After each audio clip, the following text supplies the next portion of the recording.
করে ওদের সঙ্গে ওই এক মাস আগে 3 তারিখে আমার মেয়ের এই দাঁতগুলো ফেলে দিয়েছে, এইসব রক্ত জমা খেয়ে আছে এখনো, আর কোমরের হাঁস হয়ে দিয়েছে। এই ক্যানিং হসপিটালে চিকিৎসা ছিল।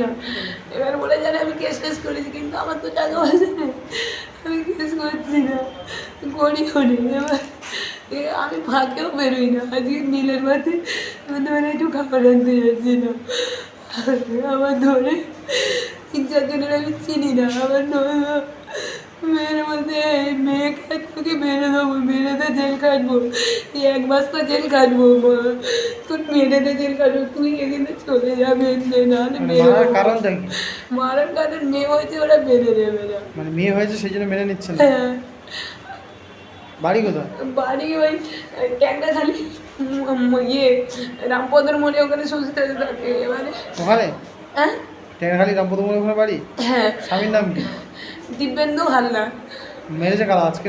আজকে ননদ, ওদের বাড়ি হালদার পাড়ার। ননদের নাম কি? ইয়ে পার্বতী নস্কর। হ্যাঁ, স্বামীর নাম শশাঙ্ক নস্কর। আপনার নাম কি? আমার নাম বন্দনা মন্ডল।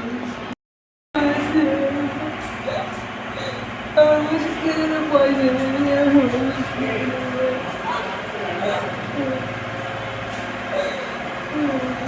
আপনি এলাকার লোকজন বা পাড়ার লোকজনকে বলেছিলেন এর আগে? বলে কেস করতে বলছে, আমি কেস করি না বলে, মানে তোমার কথাই থাকবো।